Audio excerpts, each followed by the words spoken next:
materinya matematika ekonomi ya. Kita lanjut ke materi selanjutnya tentang fungsi permintaan, penawaran, sama keseimbangan harga. Sebelum itu kita absen dulu ya. Ada yang hadir nggak? Ada yang nggak masuk hari ini? Masuk semua. Kita lanjutin ke materi ya. Kita bahas tentang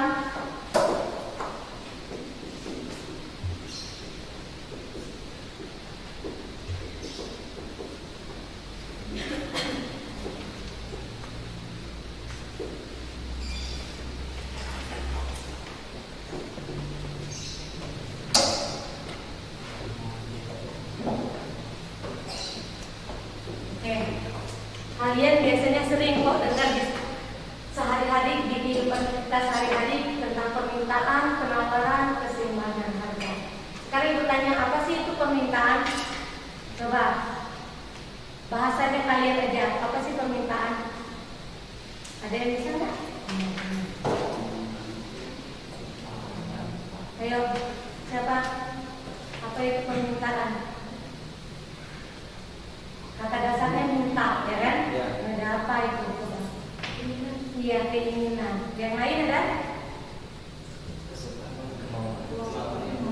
Kemauan. Keinginan ya. Permintaan itu berarti keinginan terhadap, karena kita bahasnya tentang harga berarti barang, ya kan? Ya kan? Berarti keinginan terhadap barang atau jasa yang apa? Yang diinginkan, ya kan? Karena keinginan berarti yang diinginkan. Nggak mungkin kalian mau pena, nggak mungkin kebeli kan, karena butuh, ya kan? Jadi makanya itu berarti permintaan kalian, karena kalian kuliah berarti kalian butuh pena, makanya pasti kalian meminta kepada penjual atau produsen yang buat pena, nanti kalian butuh, karena makanya permintaan. Itu lebih ke, berarti permintaan itu lebih kepada apa? Konsumen. Ya kan? Jadi kalau permintaan ini lebih kepada konsumen. Kalau penawaran berarti menawarkan. Menawarkan itu berarti kepada siapa? Lebih kepada siapa? Produsen.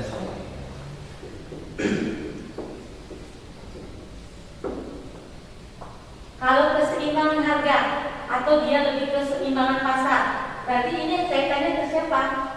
Konsumen dan produsen. Makanya terjadi kesepakatan harga. Keseimbangan harga ini berarti terjadi kesepakatan harga antara konsumen dan produsen atau penjualnya kalau di pasar, ya kan? Sampai sini ada pertanyaan? Pengertiannya aja dulu. Sampai sini ada pertanyaan nggak? Jadi ingatin, fungsi permintaan itu lebih kepada konsumen, berarti dia keinginan kita untuk menggunakan atau membutuhkan suatu barang atau jasa. Nggak mesti mulu-mulu selalu barang ya, bisa jasa. Kalau penawaran berarti dia lebih ke produsen atau penjual. Kalau keseimbangan harga itu terjadinya ada di pasar, kesepakatan harga antara pembeli dan penjual. Sampai sini ada pertanyaan, udah paham? Jelas? Sekarang kita bahas hukum permintaan. Kalau udah jelas, hukum permintaan. Apa sih hukum permintaan? Sekarang yang bertanya, kalau kalian mau beli, ini kan permintaan lebih ke konsumen. Konsumen atau pembeli itu beli barang itu karena apa? Butuh. Karena butuh. Terus apa lagi? Suka. Terus apa lagi? Enggak, pertama harga. Iya kan? Harga dulu. Karena kenapa? Pasti dilihat harganya dulu. Kalian lihat misalnya Shopee, lihat apa barang, pasti hanya harganya dulu, ya kan? Kalau udah harganya, wah ini kayaknya murah, bagus bahannya, pasti beli, ya kan? Tapi kalau mahal walaupun barangnya bagus, kayaknya nanti dulu deh belinya, ya kan? Jadi hukum permintaan itu, jika harga barang turun, maka permintaan naik atau meningkat. Sebaliknya, kalau harga barang itu naik, maka permintaan turun. Karena konsumen maunya ya dia menguntung, ya kan? Jadi itu hukum permintaan. Jika suatu barang, jika harga suatu barang naik, maka permintaan menurun. Dan sebaliknya.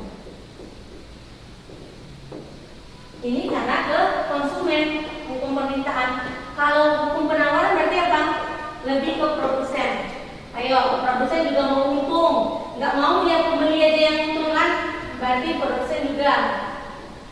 Kalau hukum penawaran apa? Ayo, jika apa? Kalau penawaran, kalau harganya naik gimana? Kualitas naik. Gimana? Satu orang aja yang ngomong, saya bu gitu, curang. Jika kalau penawaran gimana? Ayo. Jika suatu harga barang naik,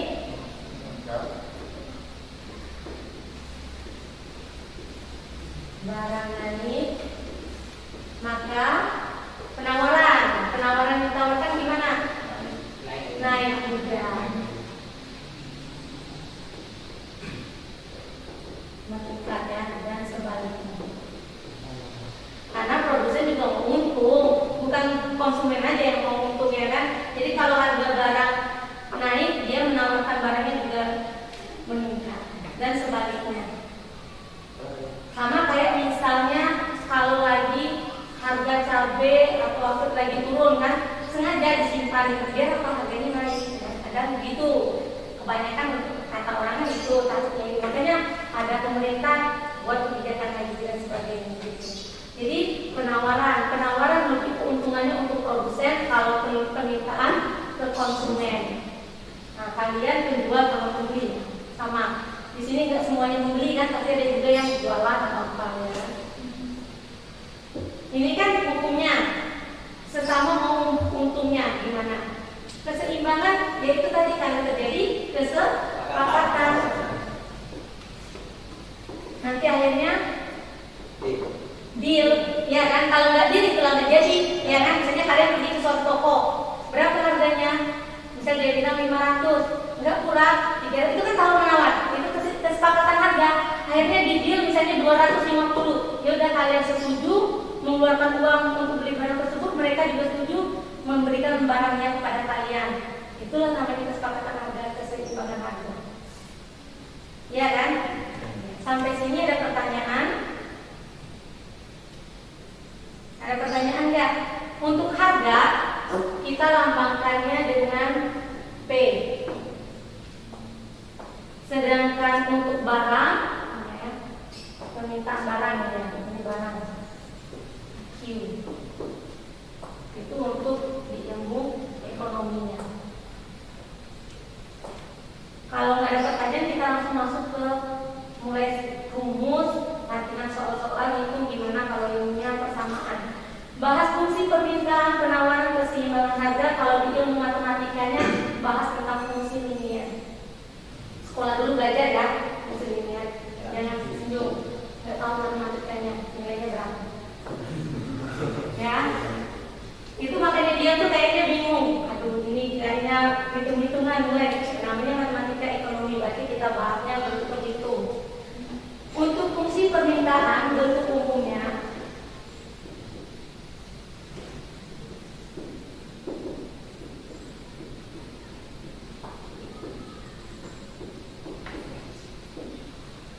ini.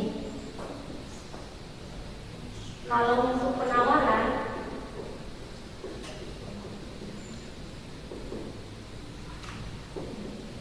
ini dia.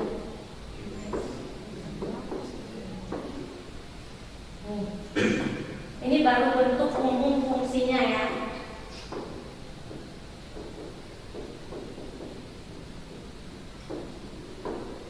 Lihatin dulu. Pakai PD, ingatkan permintaan, pakai D. Kalau penawaran S. Ini sebenarnya D ini dalam maksudnya.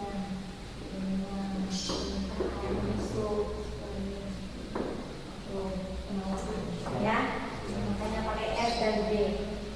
Yang membedakannya itu. Kalau untuk mencari fungsinya, misal ada soal terus carilah fungsi permintaan, carilah fungsi penawaran. Rumusnya sama untuk cari fungsi. P per P1 per P2 dikurang P1 sama dengan I dikurang Q1 per Q2 dikurang Q1. Ini untuk dalam ilmu ekonominya. Kalau dalam pelajaran matematika, sekolah dulu kalian belajar baik pakai Y dan X. Ya baru nyambung. Oh iya Bu, baru aku nyambung ya. Pak Ibu bilang kalau fungsi linier nggak ada yang nyambung. Fungsi linier itu yang mana ya? Ya kan Mas Ime. Pas Ibu bilang ada X, ada Y. Pak Ibu, oh iya baru nyambung. Rumus ini didapat untuk mencari fungsi permintaan ataupun fungsi penawaran.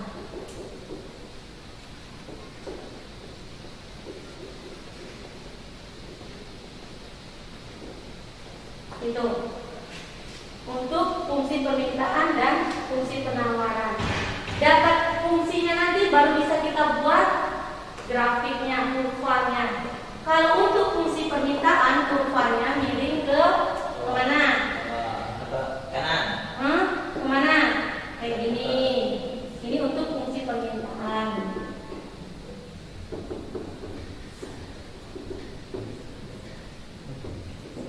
Kalau fungsi penawaran,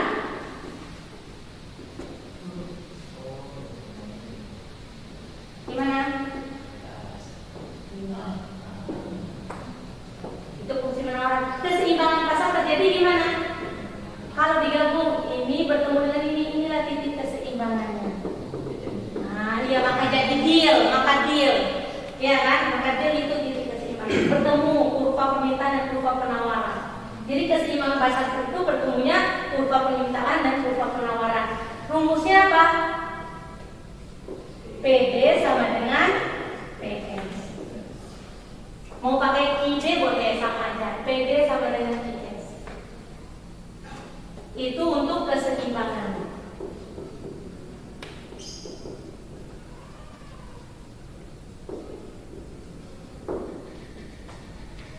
Jadi kalau satu-satu dapat ini, kalau fungsi permintaan grafiknya pasti gini kurvanya. Kalau penawaran gini, terjadi keseimbangan inilah dia bertemu titiknya di situ titik keseimbangan harga. Sampai sini ada pertanyaan. Senyum-senyumnya nambah bingung kayaknya aku dikasih langsung kasih contoh soal.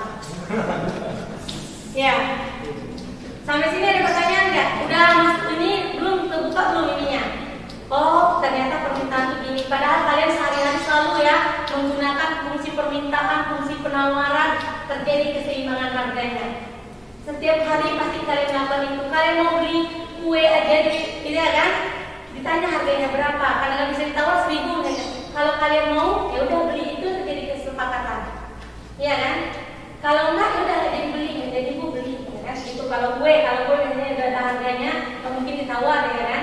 Udah gitu. Kalau yang bisa ditawar itulah kalian tawar menawar dulu. Padahal setiap hari selalu kalian lakukan itu, ya kan? Tapi nggak menyadarinya. Itu pentingnya sebenarnya. Sampai sini ada pertanyaan. Ibu kasih waktu dulu untuk lihat. Maksud dari B itu apa? B itu konstanta. Sama kayak misalnya kalian belajar matematika dulu, ya kan rumusnya kalau matematika dulu apa? Y sama dengan X ditambah B, kan gitu, pergantian aja. Atau X sama dengan Y, kan? Mengingatkan di luar kasih keterangan minus D. Oh iya, sebenarnya gini, untuk fungsi permintaan selalu hubungannya bernilai negatif. Kalau untuk penawaran bernilai positif. Udah itu deh sebenarnya ingatnya. Iya kan? Gak usah kalian ingat min. Jadi rumusnya itu min D tambah B. Gak usah diingatin, ingatin aja. Kalau permintaan itu dia negatif, kalau penawaran positif. Selalu hubungannya positif. Sampai sini ada pertanyaan? Ada lagi? Ya. Kalau nggak kita lanjut ke contoh soal. Biar langsung oh iya aku buka soal. Oh gini ternyata. Kita ambil kehidupan sehari-hari aja ini. Ada nggak pertanyaan? Kalau nggak ada ibu hapus nih. Ayo. Ada lagi? Udah? Padahal sehari-hari ya kalian belajar ini.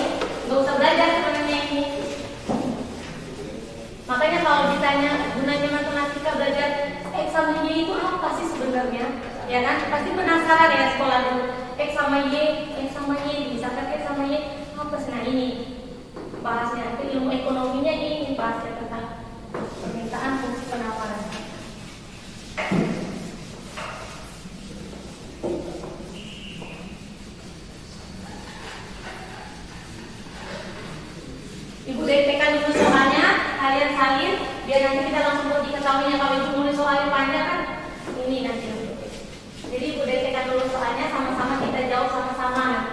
ibu yang kerjakan ya, kita jawab sama-sama.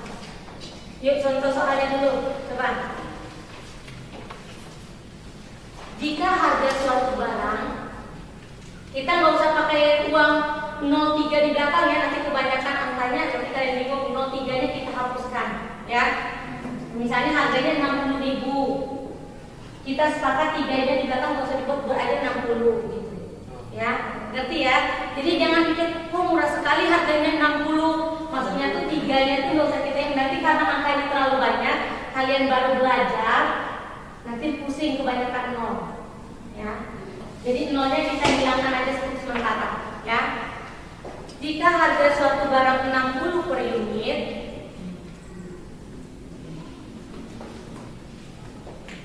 maka jumlah permintaannya sebanyak 20 unit.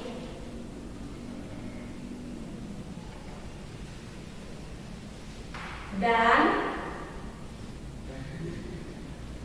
jika harga barang yang sama ya, 40 per unit, maka permintaan barang tersebut 30 unit. Buatlah fungsi permintaannya.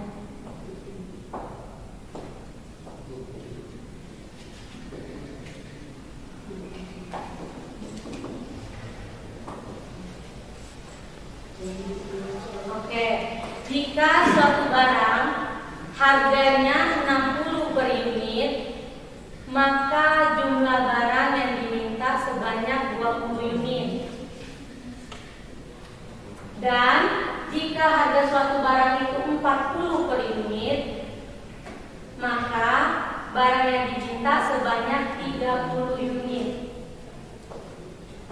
Ingat harga tadi apa lambangnya? P. Jumlah barang I. Nanti ya. Berarti P1 ya kan? Karena ada dua harga ya kan? P1 nya berapa tadi? 60. Berarti I1 nya berapa?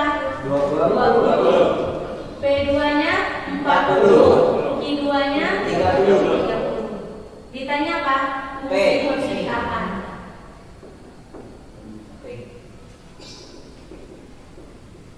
Atau apa? Ya kan? Rumusnya tadi apa? Masih ingat nggak yang di sini tadi ibu buat? Yang per. P, nah ya, tinggal masukin. Jawab P dikurang P1 per P2 dikurang P1 sama dengan I dikurang I1 per I2 dikurang I1. Yang udah ada keterangannya tinggal dimasukin angka-angkanya. P dikurang 60 per 40 dikurang 60 sama dengan I dikurang 20 per 30 dikurang 20. Sampai sini paham? Insya Allah paham ya. Yang bisa dijumlahkan, jumlahkan, yang nggak bisa tetap. Yang mana yang bisa? Yang ini angka sama angka. Kalau ini nggak bisa, kenapa? Satu variabel satu angka konstantanya, jadi nggak bisa, ya kan? Jadi yang ini tetap, tinggal kita pindahin. P dikurang 60 per 40 dikurang 60 berapa? Min 20 sama dengan I dikurang 20 per 10. Sampai sini paham? Pelajaran sekolah dulu, kali silang. Oh. Pokoknya bulan.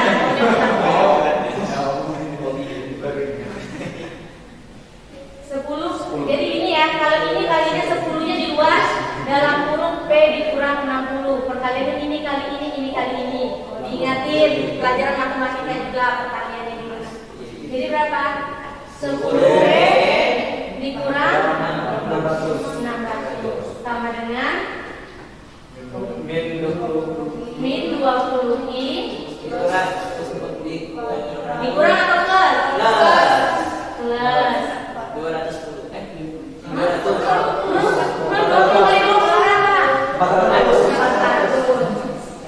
Oh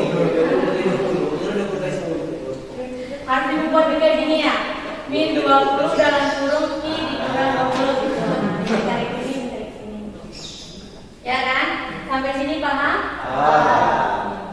Yang sama yang mana? Ini sama ini. Ya kan? Tindakan pengulangan. 10P sama dengan min 20Q ditambah 400 pindah ruas. Ditambah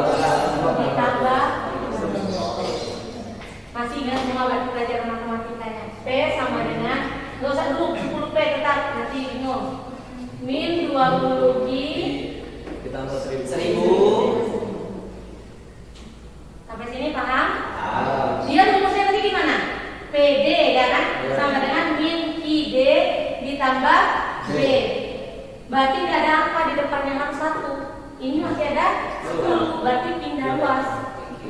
Berarti P sama dengan min 20Q ditambah 1000 per 10. Semuanya membagi ya. Ini dibagi ke sini, ini dibagi ke sini. Jadinya berapa? P sama dengan min 2Q ditambah 100. Inilah fungsi permintaan.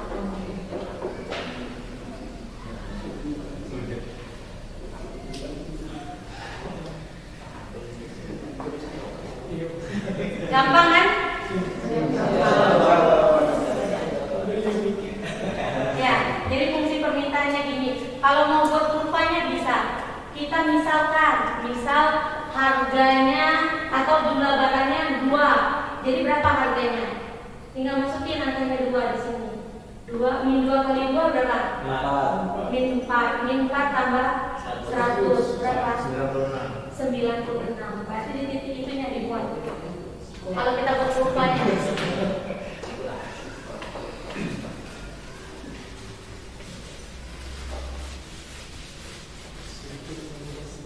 Kita langsung buat kurvanya ya.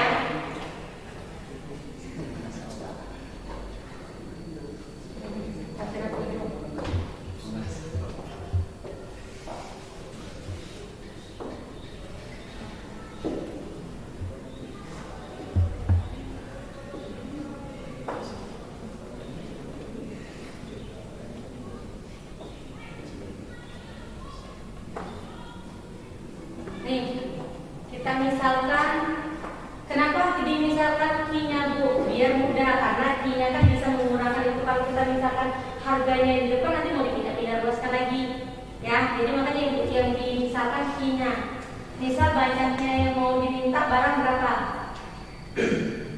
8. Oke, 8. Di sini 8 ya, kita misalkan. Min 2 kali 8? Min 16 ditambah 100 berapa? 84. Ini kita berapa jaraknya? Buat 10, jadinya 20, 30, 40, 50. Untuk buat grafik, buat ininya, diagram kartesisnya harus sama jaraknya. Kalau kalian makan di buku, dia di buku jadi sama. Biar nanti titik garisnya lurus. Kalau yang ibu nggak lurus, dimasukin aja ini. Karena kan kita jaraknya takut nanti beda-beda. Ini dimulai dari harga berapa? 5 sama ya, 10.000 ya. Anggap 10 juga ya. 20, 30, 40. Kayaknya ini ke jagoan 50. Atau di kelipatannya aja ya. Ini tadi berapa harganya? 84. 30 aja ya. 60, 90, 120, 150. Harus sama jaraknya. Sebenarnya jaraknya harus sama antara X dan 1000Y-nya. Tapi karena kita kondisi ini jadi biar ke apa ini. Kalau di sini 8 berarti dia di sini anggap misal, ya kan? Terus harganya berapa tadi? 84. Kita anggap misalnya di sini titiknya. Ini titik yang pertamanya untuk membuat garis ininya. Terus harganya berapa lagi? Misalnya mau harganya berapa? 30 ya, misal 30. 3 kali 2 berapa? 30 kali 2 60, berarti berapa? 40. 30 dia 40. Terus apa lagi? 10. Ya, 10. Oke. Berarti berapa? 20. Ya Ya kan berarti 80 ya? Iya. 80. Ya udah tinggal buat garisnya. Sebenarnya 23 itu udah tuh kurva permintaan.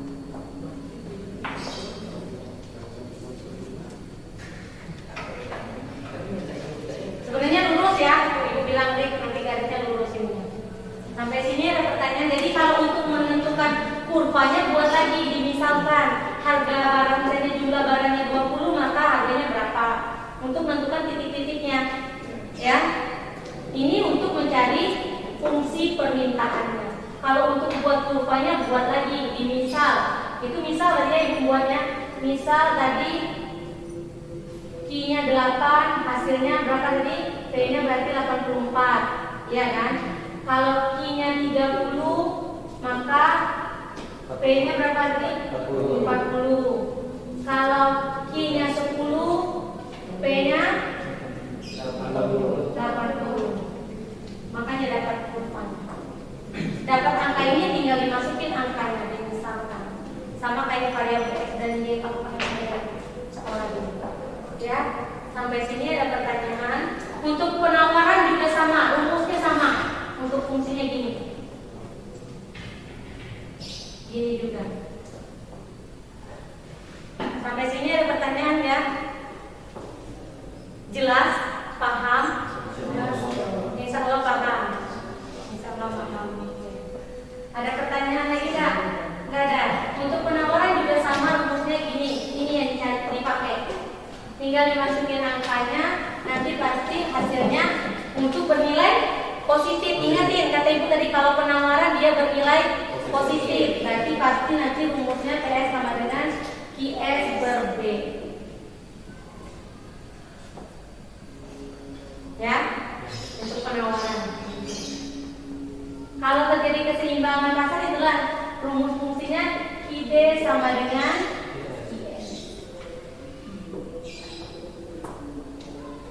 ini dulu, diperhatikan dulu biar ini nggak ada lagi nanti pertanyaan. Sampai sini ada pertanyaan nggak? Jelas? Untuk fungsi penawaran juga sama. Cuma nanti misal karena penawaran kan gini, hukum penawaran tadi apa? Harga naik, barang yang ditawarkan meningkat ya. Berarti kalau harganya 60, Q1-nya misalnya 40. Kalau harganya turun 40, berarti yang ditawarkannya rendah. Ya kan, harga yang ditawarkan, barang yang ditawarkannya berarti menurun juga kalau harganya turun. Ngerti? Jelas ya? Ada lagi pertanyaan nggak? Kalau udah cukup, kita akhiri. Untuk penawaran sama, keseimbangan pasar itu nanti bertemu kurvanya lagi, ya. Karena nanti terjadi titik keseimbangan pasar. Kalau nggak ada pertanyaan lagi, kita akhiri. Lebih detail ya, ibu nanti kasih tugas, nanti buka di buku kalian, halamannya kalau nggak salah ibu 84. Kerjakan dari nomor 1 sampai nomor 5 tentang fungsi permintaan penawaran sama keseimbangan harga. Kalau ada yang kurang jelas, misalnya malu di sini nanya, kayaknya aku malu deh nanya sana, ada teman-teman ya udah nggak apa-apa, atau ini ibu juga nggak apa-apa nanya. Tapi tetap masalahnya pelajaran yang punya kuliah. Ada yang malu kan nanya, ya udah nanya pribadi di luar dari jam belajar. Kalau nggak ada, tugasnya dikerjakan ya. Kalau ada yang kurang jelas boleh ditanyakan. Kerjanya boleh berkelompok tapi bukan kerja sama. Artinya nyalin ya, boleh sama-sama ngerjain, tapi jangan ada yang nyalin. Yang ngerjakan satu orang, yang lainnya nyalin. Yang nyalin rugi, nggak bisa dapat ilmunya. Kalau tahu proses prosesnya, oh iya ini tadi dapetnya dari mana? Oh iya dari sini, kan tahu. Salah nggak apa-apa, yang penting namanya proses pelajaran salah nggak masalah, ya. Ya udah kalau gitu ibu akhiri, lebih dan kurang mohon maaf.